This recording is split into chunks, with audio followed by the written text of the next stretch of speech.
जे सरकार काम खोल दे फिर तू काम करके अपने बच्चों को पाल, अपना घर परिवार पाल। पर वो हीला मैनू, मैं गया एक मेरा दिल करे भी छाल मार देना नहर च, फिर मैनू फैमिली दिखी मुरे, मेरे बच्चे दिखे, मैं कहा नहीं, मैं इंटरनली बहुत स्ट्रोंग सी पहला, क्योंकि मैं लाइफ च बहुत कुछ देखा अपने। ਇਹ ਕੱਲ ਵੀ ਇਹਦੀ ਇੱਕ ਵੀਡੀਓ ਇਹਨੇ ਪਾਈ ਸੀਗੀ ਤੇ ਇਹਨੂੰ ਬਾਰ-ਬਾਰ ਫੋਨ ਕਰਕੇ ਮੈਂ ਕਿਹਾ ਨਹੀਂ ਯਾਰ ਆਪਾਂ ਤੇਰੇ ਸਾਰੇ ਭਰਾ ਬੈਠੇ, ਤੂੰ ਸਾਨੂੰ ਕੋਈ ਉਧਰ ਦੱਸ, ਇਹਦੀ ਜ਼ਰੂਰ ਉਧਰ ਕਰਾਂਗੇ, ਸਰਕਾਰ ਕਰੇ ਨਾ ਕਰੇ ਅਸੀਂ ਜ਼ਰੂਰ ਇਹਦੇ ਨਾਲ ਖੜੇ ਆ। ਇੱਕ ਡਿਪਰੈਸ਼ਨ 'ਚ ਬੰਦਾ ਆ ਜਾਂਦਾ ਕਿ ਜਦੋਂ ਘਰ ਜਾਂਦੇ ਆ ਬੱਚੇ ਚੀਜ਼ ਮੰਗਦੇ ਆ ਜੀ, ਕੀ ਪਾਪਾ ਆਇਆ ਹੁਣ ਚੀਜ਼ ਲੈ ਕੇ ਦੋਗੇ, ਪਰ ਹੁਣ ਪਾਪਾ ਕੀ ਦੱਸੇ, ਪਾਪਾ ਦੀ ਮਜਬੂਰੀ ਕੀ ਆ, ਜੇਬ 'ਚ 10 ਰੁਪਏ ਨਹੀਂ, ਮੈਂ ਚੀਜ਼ ਕਿੱਥੋਂ ਲੈ ਦੇਵਾਂ ਜਦ ਮੈਂ ਕਮਾਈ ਨਹੀਂ ਕਰਦਾ, ਮੇਰੇ ਕੋਲ ਕੋਈ ਮੇਰੇ ਪੈਸੇ ਹੈ ਨਹੀਂ ਜੇਬ 'ਚ, ਮੈਂ ਬੱਚਿਆਂ ਨੂੰ ਚੀਜ਼ ਕਿੱਥੋਂ ਲੈ ਦੂੰਗਾ। ਡਾਂਸ ਕੀਤੀ ਆ, ਰੱਬ ਜ਼ਰੂਰ ਸੁਣੂਗਾ, ਬਾਕੀ ਹੌਸਲਾ ਰੱਖਣਾ, ਇਹੋ ਜਿਹਾ ਕਦੇ ਦੁਬਾਰਾ ਕਦੋਂ ਮੈਂ ਨਾ ਸੋਚਣਾ ਕਦੇ ਬਿਲਕੁਲ ਵੀ ਨਹੀਂ ਹੈਗਾ, ਠੀਕ ਨਹੀਂ। ਅੱਜ ਨਹੀਂ ਤਾਂ ਕੱਲ ਥੋੜ੍ਹੇ ਦਿਨ ਜ਼ਰੂਰ ਲੱਗ ਸਕਦੇ ਨੇ ਵੀ ਹਾਂ ਸਰਕਾਰ ਸੁਣੂਗੀ ਜ਼ਰੂਰ, ਠੀਕ ਹੈ ਜੀ। ਕੋਈ ਵੀ ਲਗਾਦਾ ਕੈਪਟਨ ਸਾਹਿਬ ਨੂੰ, ਤੁਸੀਂ ਆਪਦੀ ਪੋਤੀ ਦਾ ਵਿਆਹ ਕੀਤਾ, ਕਦੀ ਚਾਵਾਂ ਨਾਲ ਕੀਤਾ ਨਾ, ਮੈਂ ਵੀ ਕੱਲ੍ਹ ਨੂੰ ਆਪਣੀ ਬੇਟੀ ਦਾ ਵਿਆਹ ਕਰਨਾ ਚਾਹੁੰਦਾ, ਮੇਰੇ ਵੀ ਬੜੇ ਚਾਰ ਅਰਮਾਨ ਨੇ, ਪਰ ਉਹ ਕਿੱਦਾਂ ਹੋਊਗੇ ਜੇ ਮੇਰੀ ਜੇਬ 'ਚ ਪੈਸਾ ਨਹੀਂ ਹੋਊਗਾ। ਜਿਮ ਖੋਲੋ, ਸਾਡੇ ਹਾਲਾਤ ਇੱਦਾਂ ਦਾ ਨਾ ਬਣਾਓ ਕਿ ਅਸੀਂ ਮਰਨ ਤੱਕ ਮਜਬੂਰ ਹੋ ਜਾਈਏ। ਅਸੀਂ ਮਰਨ ਸੁਸਾਈਡ ਕਰਨ ਵਾਲੇ ਅਸੀਂ ਪਲੇਅਰ ਨਹੀਂ ਹਾਂ, ਅਸੀਂ ਜਿਮ ਵਾਲੇ ਹਾਂ। ਸਰੀਰ ਪੱਖੋਂ ਤਾਂ ਸਟਰੋਂਗ ਆ, ਅੰਦਰੋਂ ਵੀ ਬਹੁਤ ਆ, ਪਰ ਕਈ ਵਾਰੀ ਹਾਲਾਤ ਇੱਦਾਂ ਦੇ ਹੋ ਜਾਂਦੇ ਕਿ ਮਨ ਭਟਕ ਗਿਆ। ਕਿੱਦਾਂ ਦੀਆਂ ਆਤਮਾ ਉੱਪਰ ਸਾਨੂੰ ਦੇਖ ਕੇ ਹੱਸਦੀਆਂ ਹੋਣਗੀਆਂ ਕਿ ਰੋਂਦੀਆਂ ਹੋਣਗੀਆਂ, ਕੀ ਕਰਦੀਆਂ ਹੋਣਗੀਆਂ, ਉਹਨਾਂ ਦਾ ਦਿਲ ਜਿਹੜਾ ਹੈਗਾ ਨਾ ਰੋਂਦਾ ਹੋਏਗਾ ਸਾਡੇ ਸ਼ਹੀਦਾਂ ਦਾ ਕਿ ਯਾਰ ਇੱਕ ਗੁਲਾਮੀ ਤੋਂ ਅਸੀਂ ਛੁਡਾਇਆ, ਦੂਸਰੀ ਗੁਲਾਮੀ ਤੇ ਫਿਰ ਮਜਬੂਰ ਹੋ ਰਹੇ ਆ। ਅਸੀਂ ਇੱਜ਼ਤ ਬਣਾਈ ਆ, ਇੱਕ ਨਾਂ ਬਣਾਇਆ, ਇੱਕ ਰੈਂਟ ਤੇ ਨਾਂ ਤੇ ਸਾਨੂੰ ਸ਼ਰਮਿੰਦਾ ਕੀਤਾ ਜਾਂਦਾ ਹੈ। ਸਾਡੀ ਨੌਬਤ ਇਹ ਆ ਜਾਂਦੀ ਹੈ ਬਾਈ ਵਾਲੇ ਸੋਚਦੇ ਕਿ ਅਸੀਂ ਆਤਮ ਹੱਤਿਆ ਕਰ ਲਈਏ, ਮੀਨ ਕੇ ਜਾਂ ਮਰ ਜਾਈਏ ਜਾਂ ਮਾਰ ਦਈਏ। ਰੈਂਟਡ ਜਿਮ ਕਰਕੇ ਨਾ ਤਾਂ ਸਰਕਾਰ ਨੇ ਬਿਜਲੀ ਦੇ ਬਿੱਲ ਬੰਦ ਕੀਤੇ, ਉਵੇਂ ਬਿੱਲ ਆਈ ਜਾ ਰਹੇ, ਬਿੱਲ ਦਾ ਉਲਟਾ ਰੇਟ ਵਧਾ ਦਿੱਤਾ ਸੀਗਾ ਪਿਛਲੇ ਲੋਕਡਾਊਨ ਤੋਂ ਹੁਣ ਦਾ ਦੇਖੋ ਕਿੰਨੇ ਰੁਪਏ ਯੂਨਿਟ ਹੋ ਗਏ। ਉਸ ਤੋਂ ਬਾਅਦ ਨਾ ਤਾਂ ਕੋਈ ਬੱਚਿਆਂ ਦੇ ਸਕੂਲ ਦੀ ਫੀਸਾਂ ਮਾਫ ਹੋਈਆਂ, ਬੱਚਿਆਂ ਦੇ ਸਕੂਲ ਦੀ ਫੀਸਾਂ ਕੀ ਮਾਫ ਹੋਣੀਆਂ, ਐਡਮਿਸ਼ਨਾਂ ਤੱਕ ਸਕੂਲ ਵਾਲਿਆਂ ਨੇ ਨਹੀਂ ਛੱਡੀਆਂ।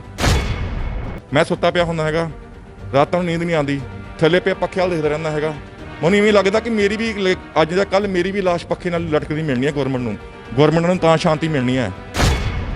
ਇਲੈਕਸ਼ਨ ਤੋਂ ਆਉਣ ਤੋਂ ਪਹਿਲਾਂ ਤਾਂ ਬੜੇ ਵੱਡੇ ਦਾਅਵੇ ਕਰਦੀ ਹੈ, ਹੱਥ ਵਿੱਚ ਗੁਟਕਾ ਸਾਹਿਬ ਰੱਖ ਕੇ ਸਹੁੰ ਖਾਂਦੇ ਕਿ ਅਸੀਂ 4 ਹਫ਼ਤੇ ਦੇ ਵਿੱਚ ਨਸ਼ੇ ਦਾ ਲੱਕ ਤੋੜ ਦਾਂਗੇ। ਨਸ਼ੇ ਦਾ ਲੱਕ ਕੀ ਤੋੜਨਾ, 4 ਘੰਟੇ ਠੇਕੇ ਤੱਕ ਉਹਨਾਂ ਕੋਲੋਂ ਬੰਦ ਨਹੀਂ ਕਰਾਏਗੇ ਕਿ ਜਿਮ ਨੂੰ ਹੀ ਸੌਫਟ ਟਾਰਗੇਟ ਕਿਉਂ ਕੀਤਾ ਜਾਂਦਾ। ਅਗਰ ਆਪਾਂ ਗੱਲ ਕਰੀਏ ਨਾ ਜੇ ਜਿਮ ਚੱਲਦੇ ਆ, ਇਮਿਊਨਿਟੀ ਸਰਕਾਰ ਆਪ ਕਹਿੰਦੀ ਇਮਿਊਨਿਟੀ ਸਟਰੋਂਗ ਕਰੋ, ਇਮਿਊਨਿਟੀ ਸਟਰੋਂਗ ਕਿਸ ਵਾਰ ਐਕਸਰਸਾਈਜ਼ ਲਗਾ ਕੇ ਹੋਏਗੀ ਨਾ, ਸ਼ਰਾਬ ਦੇ ਠੇਕਿਆਂ ਦੇ ਤਾਂ ਇਮਿਊਨਿਟੀ ਨਹੀਂ ਸਟਰੋਂਗ ਹੋਣੀ। ਜਿੱਦਾਂ ਅਸੀਂ ਰੋਡ ਤੇ ਕ੍ਰਿਮੀਨਲ ਤੁਰੇ ਜਾਂਦੇ ਆ, ਸਭ ਤੋਂ ਪਹਿਲਾਂ ਗਵਰਨਮੈਂਟ ਇਹਨਾਂ ਦੇ ਕੰਮ ਕਿਉਂ ਬੰਦ ਕਰਦੀ ਆ? ਅਸੀਂ ਜਾਂ ਚਿੱਟਾ ਵੇਚਦੇ ਸੀ, ਨਸ਼ਾ ਵੇਚਦੇ ਸੀਗੇ, ਜੋ ਸਾਨੂੰ ਭੁੱਖੇ ਰਹਿਣ ਤੇ ਮਜਬੂਰ ਕਰ ਦਿੱਤਾ ਗਿਆ ਹੈਗਾ। ਕੱਲ ਤੁਸੀਂ ਦੇਖਿਆ ਵੀ ਕਹਿੰਦੇ 1 ਰੁਪਏ ਪਰ ਯੂਨਿਟ ਘਟਾ ਦਿੱਤਾ ਗਿਆ ਕਹਿੰਦੇ। ਉਹ ਭਾਜੀ ਮੈਨੂੰ ਤਾਂ ਲੋਲੀਪੌਪ ਹੀ ਲੱਗਿਆ।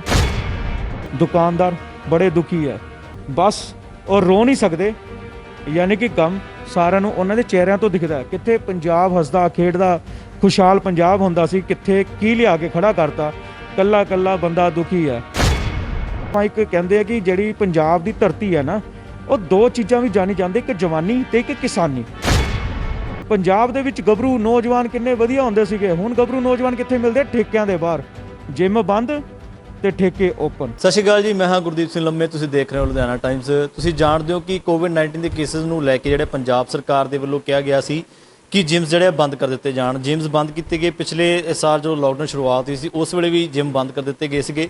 ਤੇ ਹੁਣ ਦੀ ਗੱਲ ਕਰੀ ਜਾਵੇ ਤਾਂ ਜਦੋਂ ਲੁਧਿਆਣੇ ਦੇ ਵਿੱਚ ਕੇਸ ਵਧਣੇ ਸ਼ੁਰੂ ਹੋਏ ਤਾਂ ਲੁਧਿਆਣੇ ਦੇ ਵਿੱਚ ਵੀ ਜਿਹੜਾ ਸਖਤਾਈ ਕੀਤੀ ਗਈ ਔਰ ਜਿਮ ਜਿਹੜੇ ਬੰਦ ਕਰ ਦਿੱਤੇ ਗਏ। ਲਗਾਤਾਰ ਜਿਮ ਮਾਲਕਾਂ ਦੇ ਵੱਲੋਂ ਜਿਹੜੀ ਹੈ ਕੋਸ਼ਿਸ਼ ਕੀਤੀ ਜਾ ਰਹੀ ਹੈ ਕਿ ਜਿਮ ਖੁਲਾਏ ਜਾਣ, ਕਿਉਂਕਿ ਜੋ ਲੋਕ ਡਿਪਰੈਸ਼ਨ ਦੇ ਵਿੱਚ ਜਾ ਰਹੇ ਨੇ ਉਹਨਾਂ ਦੀ ਮਦਦ ਹੋ ਸਕੇ। ਘਰ ਦੇ ਵਿੱਚ ਰਹਿ ਕੇ ਲੋਕ ਬਹੁਤ ਡਿਪਰੈਸਡ ਹੋ ਚੁੱਕੇ ਨੇ। ਲੇਕਿਨ ਉੱਥੇ ਗੱਲ ਕੀਤੀ ਜਾਵੇ ਜਿਮ ਟ੍ਰੇਨਰਸ ਦੀ, ਜਿਮ ਮਾਲਕਾਂ ਦੀ, ਤਾਂ ਇਹ ਵੀ ਦੇਖਣ ਨੂੰ ਮਿਲ ਰਿਹਾ ਕਿ ਜੋ ਲੋਕਾਂ ਨੂੰ ਡਿਪਰੈਸ਼ਨ ਚੋਂ ਕੱਢਦੇ ਸੀ, ਜੋ ਦੱਸਦੇ ਸੀਗੇ ਕਿ ਤੁਸੀਂ ਜਿਮ ਲਗਾਓ, ਐਕਸਰਸਾਈਜ਼ ਲਗਾਓ, ਤੁਸੀਂ ਡਿਪਰੈਸ਼ਨ ਤੋਂ ਦੂਰ ਰਹੋਗੇ, ਹੈਲਦੀ ਰਹੋਗੇ, ਅੱਜ ਕੱਲ੍ਹ ਉਹਨਾਂ ਦੇ ਉੱਤੇ ਵੀ ਜਿਹੜਾ ਬਹੁਤ ਇਫੈਕਟ ਦੇਖਣ ਨੂੰ ਮਿਲ ਰਿਹਾ।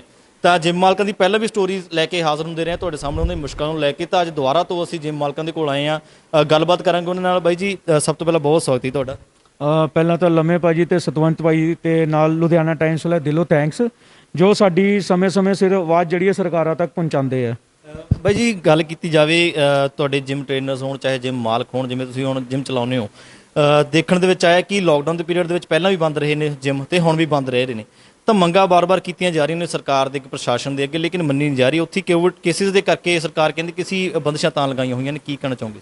ਦੇਖੋ, ਪਹਿਲਾਂ ਤਾਂ ਮੈਨੂੰ ਇਹ ਨਹੀਂ ਸਮਝ ਲੱਗਦੀ ਸਰਕਾਰਾਂ ਦਾ ਕਿ ਜਿਮ ਨੂੰ ਹੀ ਸੌਫਟ ਟਾਰਗੇਟ ਕਿਉਂ ਕੀਤਾ ਜਾਂਦਾ। ਅਗਰ ਆਪਾਂ ਗੱਲ ਕਰੀਏ ਨਾ, ਜੇ ਜਿਮ ਚੱਲਦੇ ਆ, ਇਮਿਊਨਿਟੀ ਸਰਕਾਰ ਆਪ ਕਹਿੰਦੇ ਇਮਿਊਨਿਟੀ ਸਟਰੋਂਗ ਕਰੋ। ਇਮਿਊਨਿਟੀ ਸਟਰੋਂਗ ਕਿਸ ਵਾਰ ਐਕਸਰਸਾਈਜ਼ ਲਗਾ ਕੇ ਹੋਏਗੀ ਨਾ।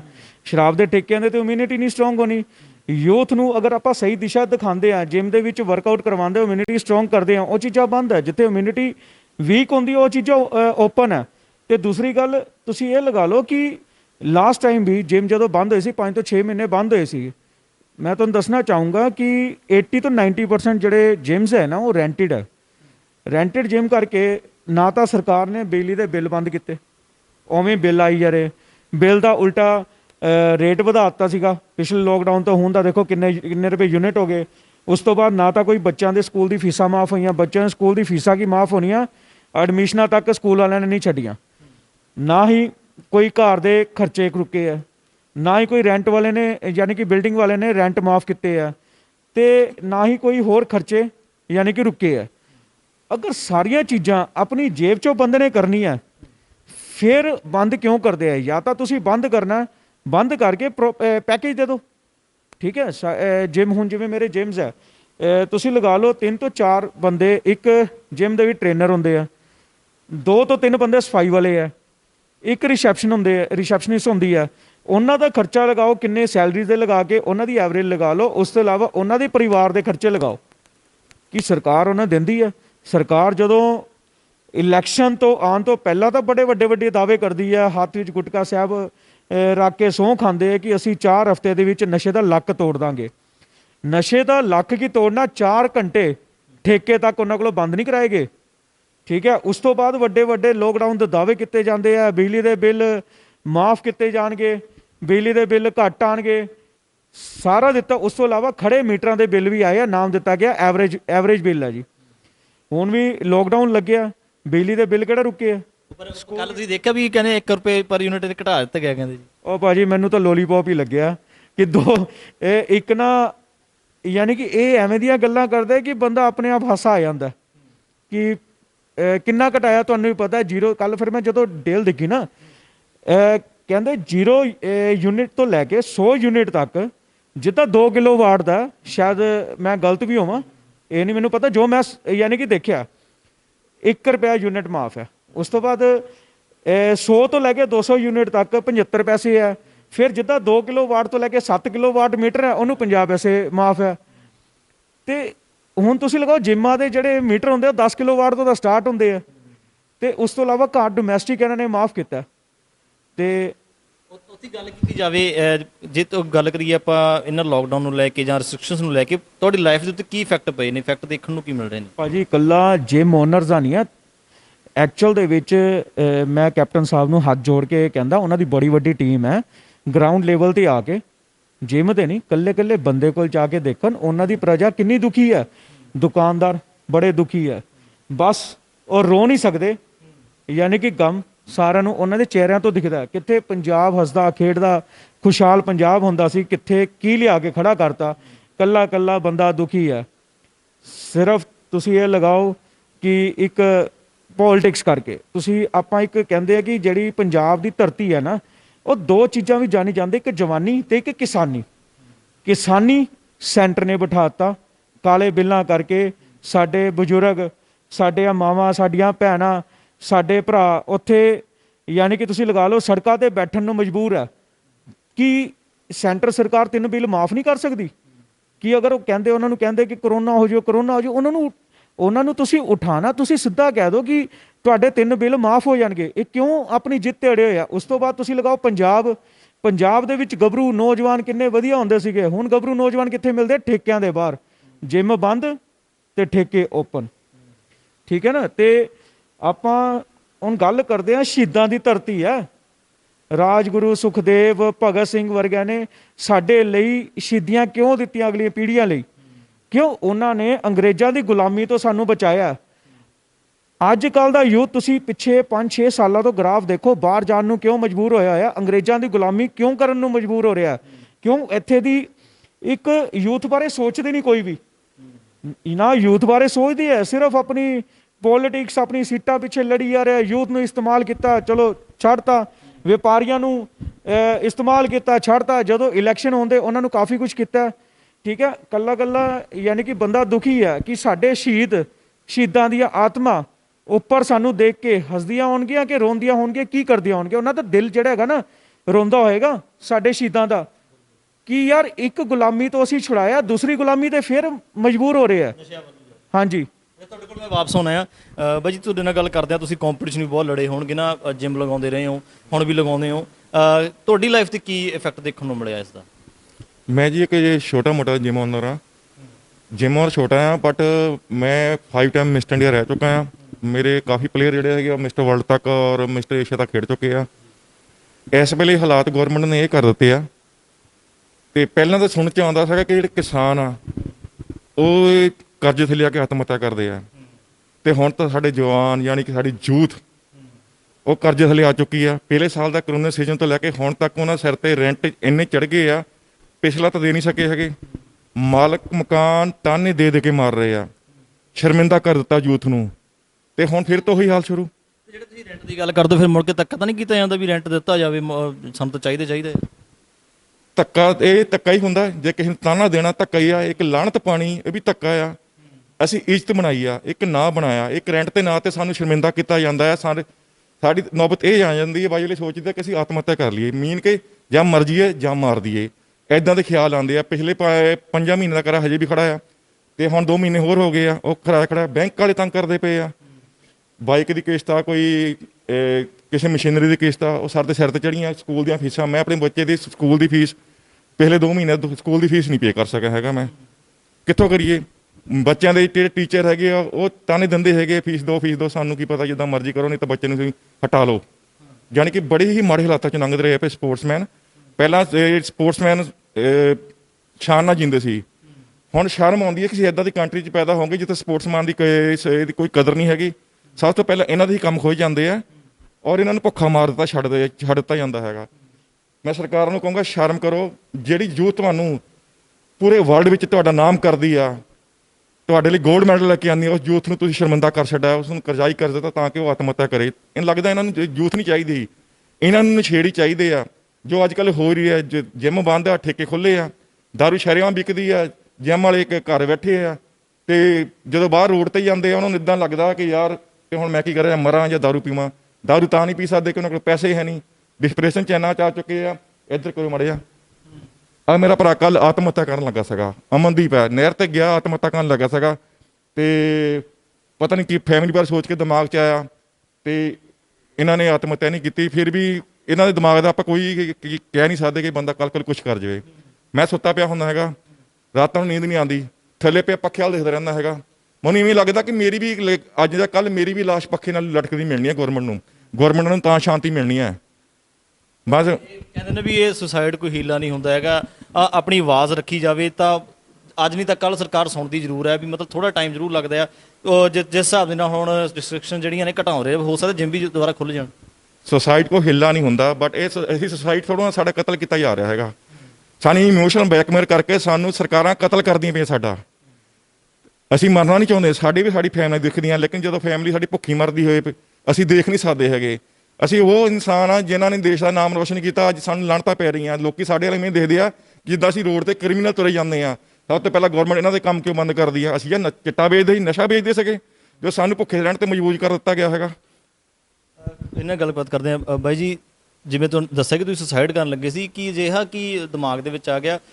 ਕੀ ਫੈਮਿਲੀ ਨੂੰ ਲੈ ਕੇ ਪ੍ਰੋਬਲਮ ਆ ਜਾਂ ਇਕੱਲੇ ਜਿਮ ਨੂੰ ਲੈ ਕੇ, ਸੈਲਰੀ ਨੂੰ ਲੈ ਕੇ ਪ੍ਰੋਬਲਮ ਸੀ, ਇਸ ਕਰਕੇ ਤੁਸੀਂ ਇਸ ਜਿਹਾ ਕਦਮ ਚੁੱਕਣ ਲਈ ਜਾ ਰਹੇ ਸੀਗੇ ਤੁਸੀਂ? ਸਭ ਤੋਂ ਪਹਿਲਾਂ ਜੀ ਮੈਂ ਮੀਡੀਆ ਦਾ ਧੰਨਵਾਦ ਕਰਦਾ, ਤੁਸੀਂ ਸਾਡੀ ਆਵਾਜ਼ ਸਮੇਂ-ਸਮੇਂ ਸਿਰ ਤੇ ਸਰਕਾਰ ਦੇ ਕੋਲ ਪਹੁੰਚਾਉਂਦੇ ਹੋ। ਕੱਲ ਮੈਂ ਆਪਣੇ ਘਰ ਵੱਲੋਂ ਆ ਰਿਹਾ ਸੀ, ਤੇ ਨਹਿਰ ਆਉਂਦੀ ਜੋ ਉੱਥੇ ਸਾਈਡ ਤੇ ਕੁਝ ਕੁ ਪਲ ਲਈ ਮੇਰੇ ਮਨ 'ਚ ਆਇਆ ਕਿ ਜਿਹੜੀਆਂ ਘਰ ਦੀ ਆਰਥਿਕ ਹਾਲਾਤ ਜਿਹੜੇ ਚੰਗੇ ਨਹੀਂ ਆ, ਕਿਉਂਕਿ ਮੈਂ ਇੱਕ ਟ੍ਰੇਨਰ ਹਾਂ, ਸੀਨੀਅਰ ਟ੍ਰੇਨਰ ਹੈ ਜੀ ਮੈਂ ਜਿਮ ਦੇ ਵਿੱਚ, ਤੇ ਮੈਂ ਰਹਿਣਾ ਵੀ ਰੈਂਟ 'ਤੇ ਹਾਂ ਜੀ। ਮੇਰੀ ਫੈਮਿਲੀ 'ਚ ਮੇਰੀ ਵਾਈਫ ਆ, ਮੇਰੇ 2 ਬੱਚੇ ਆ, 7 ਸਾਲ ਦੀ ਬੇਟੀ ਆ ਜੀ, 3 ਸਾਲ ਦਾ ਬੇਟਾ ਮੇਰਾ। ਤੇ ਔਰ ਪਿਛਲੇ ਸਾਲ ਦੇ ਜਦੋਂ ਲੋਕਡਾਊਨ ਲੱਗਾ ਸੀ ਉਦੋਂ ਤੱਕ ਵੀ ਮੇਰੇ ਹੱਲੇ ਵੀ 1.5-2 ਮਹੀਨੇ ਦਾ ਮੇਰਾ ਰੈਂਟ ਜਿਹੜਾ ਉਹ ਪੈਂਡਿੰਗ ਆ। ਇਸ ਸਾਲ ਹੁਣ 2 ਮਹੀਨੇ ਹੋ ਗਏ ਲੋਕਡਾਊਨ ਲੱਗੇ ਨੂੰ, ਹੁਣ ਰੈਂਟ ਫੇਰ ਖੜਾ, ਜਦ ਕਿ ਚਲੋ ਮਕਾਨ ਮਾਲਕ ਨੇ ਪਿਛਲੀ ਵਾਰ ਵੀ 1 ਮਹੀਨੇ ਦਾ ਐਡਜਸਟ ਕੀਤਾ ਸੀ, ਬਟ ਉਹ ਐਤਕੀ ਕਹਿੰਦਾ ਕਿ ਖਰਚੇ ਸਾਰਿਆਂ ਦੇ ਵੀ ਆ, ਵੀ ਮੈਂ ਐਡਜਸਟ ਨਹੀਂ ਕਰ ਸਕਦਾ, 2-3 ਦਿਨ ਲੇਟ ਦੇ ਦਿਓ ਪਰ ਦੇਣਾ ਹੀ ਪੈਣਾ, ਕਿਉਂ ਉਹਨਾਂ ਦਾ ਵੀ ਸੋਰਸ ਆਫ ਇਨਕਮ ਇਹੀ ਆ। ਹੁਣ ਸਾਡਾ ਕੀ ਆ ਕਿ ਅਸੀਂ ਸਰਕਾਰ ਤੋਂ ਮੰਗ ਕਰਦੇ ਹਾਂ ਹਰ ਵਾਰ, ਤੇ ਸਰਕਾਰ ਸਾਡੀ ਸੁਣਦੀ ਨਹੀਂ। ਇੱਕ ਡਿਪਰੈਸ਼ਨ 'ਚ ਬੰਦਾ ਆ ਜਾਂਦਾ ਕਿ ਜਦੋਂ ਘਰ ਜਾਂਦੇ ਆ ਬੱਚੇ ਚੀਜ਼ ਮੰਗਦੇ ਆ ਜੀ, ਕੀ ਪਾਪਾ ਆਇਆ ਹੁਣ ਚੀਜ਼ ਲੈ ਕੇ ਦੋਗੇ, ਪਰ ਹੁਣ ਪਾਪਾ ਕੀ ਦੱਸੇ, ਪਾਪਾ ਦੀ ਮਜਬੂਰੀ ਕੀ ਆ, ਜੇਬ 'ਚ 10 ਰੁਪਏ ਨਹੀਂ, ਮੈਂ ਚੀਜ਼ ਕਿੱਥੋਂ ਲੈ ਦੇਵਾਂ ਜਦ ਮੈਂ ਕਮਾਈ ਨਹੀਂ ਕਰਦਾ, ਮੇਰੇ ਕੋਲ ਕੋਈ ਮੇਰੇ ਪੈਸੇ ਹੈ ਨਹੀਂ ਜੇਬ 'ਚ, ਮੈਂ ਬੱਚਿਆਂ ਨੂੰ ਚੀਜ਼ ਕਿੱਥੋਂ ਲੈ ਦੂੰਗਾ। ਜੇ ਕੋਲੇ ਬੱਚਿਆਂ ਨੇ ਤਾਂ ਮੰਗਣੀ ਆ, ਕੋਈ ਡਿਮਾਂਡ ਤਾਂ ਕਰਨੀ। ਹਾਂਜੀ ਹਾਂਜੀ, ਤੇ ਬਸ ਉਹੀ ਆ ਕਿ ਉਹ ਗੱਲ ਮੇਰੇ ਜਹਿਨ ਨੂੰ ਬਾਰ-ਬਾਰ ਨਾ ਟਟੋ ਰਹੀ ਸੀ ਕਿ ਇਹਦੇ ਨਾਲ ਚੰਗਾ ਜਾਂ ਤੂੰ ਮਰ ਜਾ, ਤੇ ਜਾਂ ਜੇ ਸਰਕਾਰ ਕੰਮ ਖੋਲ੍ਹ ਦੇਵੇ ਫਿਰ ਤੂੰ ਕੰਮ ਕਰਕੇ ਆਪਣੇ ਬੱਚਿਆਂ ਨੂੰ ਪਾਲ, ਆਪਣਾ ਘਰ ਪਰਿਵਾਰ ਪਾਲ। ਪਰ ਉਹ ਹੀਲਾ ਮੈਨੂੰ, ਮੈਂ ਗਿਆ, ਇੱਕ ਮੇਰਾ ਦਿਲ ਕਰੇ ਵੀ ਛਾਲ ਮਾਰਦੇ ਹਾਂ ਨਹਿਰ 'ਚ, ਫਿਰ ਮੈਨੂੰ ਫੈਮਿਲੀ ਦਿਖੀ ਮੁਰੇ, ਮੇਰੇ ਬੱਚੇ ਦਿਖੇ, ਮੈਂ ਕਿਹਾ ਨਹੀਂ, ਮੈਂ ਇੰਟਰਨਲੀ ਬਹੁਤ ਸਟਰੋਂਗ ਸੀ ਪਹਿਲਾਂ, ਕਿਉਂਕਿ ਮੈਂ ਲਾਈਫ 'ਚ ਬਹੁਤ ਕੁਝ ਦੇਖਿਆ ਆਪਣੇ। ਫਿਰ ਮੈਂ ਆਪਣਾ ਮਨ ਸੰਭਾਲਿਆ, ਮੈਂ ਕਿਹਾ ਨਹੀਂ, ਬੱਚੇ ਰੋ ਲੈਣਗੇ, ਉਹਨਾਂ ਨੂੰ ਬਾਪ ਦਾ ਪਿਆਰ ਕੌਣ ਦਊ। ਮੈਂ ਪਿੱਛੇ ਮੁੜਿਆ, ਮਨ ਸਮਝਾਇਆ, ਪਰ ਅਰਦਾਸ ਵੀ ਕੀਤੀ ਬਾਬੇ ਮੂਹਰੇ ਕਿ ਬਾਬਾ ਜੀ ਇਹੋ ਜਿਹੇ ਹਾਲਾਤ ਨਾ ਦਿਖਾਓ, ਆਪਣੀ ਲਾਈਫ 'ਚ ਮੈਂ ਕਦੀ ਵੀ ਇਹੋ ਜਿਹੇ ਹਾਲਾਤ ਨਹੀਂ ਦੇਖੇ। ਤੁਸੀਂ ਅਰਦਾਸ ਕੀਤੀ ਆ, ਰੱਬ ਜ਼ਰੂਰ ਸੁਣੂਗਾ। ਬਾਕੀ ਹੌਸਲਾ ਰੱਖਣਾ, ਇਹੋ ਜਿਹਾ ਕਦੇ ਦੁਬਾਰਾ ਕਦੋਂ ਮੈਂ ਇਦਾਂ ਨਾ ਸੋਚਣਾ ਕਦੇ ਬਿਲਕੁਲ ਵੀ ਨਹੀਂ ਹੈਗਾ, ਠੀਕ ਨਹੀਂ। ਅੱਜ ਨਹੀਂ ਤਾਂ ਕੱਲ ਥੋੜੇ ਦਿਨ ਜ਼ਰੂਰ ਲੱਗ ਸਕਦੇ ਨੇ ਵੀ ਹਾਂ ਸਰਕਾਰ ਸੁਣੂਗੀ ਜ਼ਰੂਰ, ਠੀਕ ਹੈ ਜੀ। ਸਰਕਾਰ ਤਾਂ ਜੀ ਦੇਖੋ, ਕੈਪਟਨ ਸਾਹਿਬ ਨੇ ਕਿਹਾ ਸੀ ਕਿ ਹਰ ਘਰ ਨੌਕਰੀ ਦੇਵਾਂਗੇ, ਪਰ ਉਹਨਾਂ ਨੇ ਨੌਕਰੀਆਂ ਦੇਣੀਆਂ ਕਿ ਜਿਹੜਾ ਅਸੀਂ ਕੰਮ ਕਰਦੇ ਉਹੀ ਬੰਦ ਕਰਾਈ ਬੈਠੇ ਆ। ਜਾਂ ਤਾਂ ਕੋਈ ਪੈਕੇਜ ਦੇਣਾ, ਜੇ ਪੈਕੇਜ ਨਹੀਂ ਦੇ ਸਕਦੇ, ਇੱਕੋ ਵੀ ਲਗਾਦਾ ਕੈਪਟਨ ਸਾਹਿਬ ਨੂੰ, ਤੁਸੀਂ ਆਪਦੀ ਪੋਤੀ ਦਾ ਵਿਆਹ ਕੀਤਾ, ਕਦੀ ਚਾਵਾਂ ਨਾ ਕੀਤਾ ਨਾ, ਮੈਂ ਵੀ ਕੱਲ੍ਹ ਨੂੰ ਆਪਣੀ ਬੇਟੀ ਦਾ ਵਿਆਹ ਕਰਨਾ ਚਾਹੁੰਦਾ, ਮੇਰੇ ਵੀ ਬੜੇ ਚਾਰ ਅਰਮਾਨ ਨੇ, ਪਰ ਉਹ ਕਿੱਦਾਂ ਹੋਗੇ ਜੇ ਮੇਰੀ ਜੇਬ 'ਚ ਪੈਸਾ ਨਹੀਂ ਹੋਊਗਾ। ਸੋ ਕੈਪਟਨ ਸਾਹਿਬ ਨੂੰ ਅਪੀਲ ਕਰਦਾ ਕਿ ਜਿਮ ਖੋਲੋ, ਸਾਡੇ ਹਾਲਾਤ ਇੱਦਾਂ ਦਾ ਨਾ ਬਣਾਓ ਕਿ ਅਸੀਂ ਮਰਨ ਤੱਕ ਮਜਬੂਰ ਹੋ ਜਾਈਏ। ਅਸੀਂ ਮਰਨ ਨੂੰ ਸੁਸਾਈਡ ਕਰਨ ਵਾਲੇ ਅਸੀਂ ਪਲੇਅਰ ਨਹੀਂ ਹਾਂ, ਅਸੀਂ ਜਿਮ ਵਾਲੇ ਹਾਂ। ਸਰੀਰ ਪੱਖੋਂ ਤਾਂ ਸਟਰੋਂਗ ਆ, ਅੰਦਰੋਂ ਵੀ ਬਹੁਤ ਆ, ਪਰ ਕਈ ਵਾਰੀ ਹਾਲਾਤ ਇੱਦਾਂ ਦੇ ਹੋ ਜਾਂਦੇ ਕਿ ਮਨ ਭਟਕ ਜਾਂਦਾ। ਬਾਈ ਜੀ, ਜਿਵੇਂ ਪਹਿਲਾਂ ਵੀ ਕਹਿ ਕੇ ਹਟੇ, ਜਦੋਂ ਮੈਂ ਸਟਾਰਟਿੰਗ ਕੀਤੀ ਹੈ ਤਾਂ ਉਸ ਵੇਲੇ ਇਹੀ ਸੀਗਾ ਕਿ ਲੋਕਾਂ ਨੂੰ ਜਿਹੜੇ ਮੋਟੀਵੇਟ ਕਰਦੇ ਸੀਗੇ, ਡਿਪਰੈਸ਼ਨ ਚੋਂ ਕੱਢਦੇ ਸੀ, ਕਿ ਦੱਸਦੇ ਕਿ ਮੋਟੀਵੇਟ ਕਿੱਦਾਂ ਰਹਿਣਾ ਹੈ ਨਾ, ਚੰਗੇ ਪਾਸੇ ਪੋਜ਼ਿਟਿਵਿਟੀ ਕਿਵੇਂ ਲੈ ਕੇ ਆਉਣੀ। ਅੱਜ ਉਹੀ ਇਸ ਰਾਹ ਨੂੰ ਹੋ ਗਏ ਨੇ, ਮਤਲਬ ਇੰਨੇ ਮਜਬੂਰ ਹੋ ਚੁੱਕੇ ਨੇ। ਕੀ ਕਹਿਣਾ ਚਾਹੋਗੇ ਇਸ ਨੂੰ ਲੈ ਕੇ? ਭਾਜੀ ਇਹਦੇ ਬਾਰੇ ਦੇਖੋ, ਸਰਕਾਰਾਂ ਨੂੰ ਸੋਚਣਾ ਚਾਹੀਦਾ ਹੈ ਕਿ ਯੂਥ ਬਾਰੇ ਸੋਚੇ। ਜਿਹੜਾ ਸਾਡਾ ਕੰਮ ਹੈ ਮੋਟੀਵੇਟ ਕਰਨ ਦਾ, ਇਸ ਟਾਈਮ ਦੂਸਰੇ ਨੂੰ ਮੋਟੀਵੇਟ ਕੀ ਕਰਨਾ ਹੈ। ਖੁਦ ਜਿਹੜੇ ਸਾਡੇ ਟ੍ਰੇਨਰਸ ਹੈ, ਖੁਦ ਜਿਮ ਓਨਰਸ ਹੈ, ਖੁਦ ਡੀਮੋਟੀਵੇਟ ਹੋ ਰਹੇ ਆ।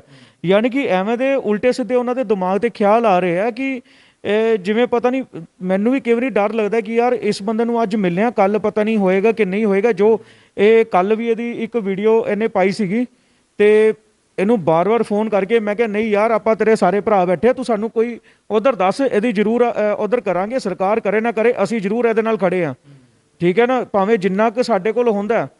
ਪਰ ਤੁਸੀਂ ਇਹ ਲਗਾਓ ਕਿ ਸਾਡੇ ਵੀ ਟ੍ਰੇਨਰ ਜਿਹੜੇ ਆ ਨਾ, ਬਹੁਤ ਇਸ ਟਾਈਮ ਦਿੱਕਤ ਦੇ ਵਿੱਚੋਂ ਯਾਨੀ ਕਿ ਨਿਕਲਦੇ ਪਏ ਕਿ ਜਿਮ ਓਨਰ ਕੋਲ ਆਪਣੇ ਕੋਲ ਕਮਾਈ ਦਾ ਸਾਧਨ ਨਹੀਂ ਹੈ, ਉਹਨੇ ਆਪਣੇ ਘਰ ਵੀ ਚਲਾਣੇ ਆ।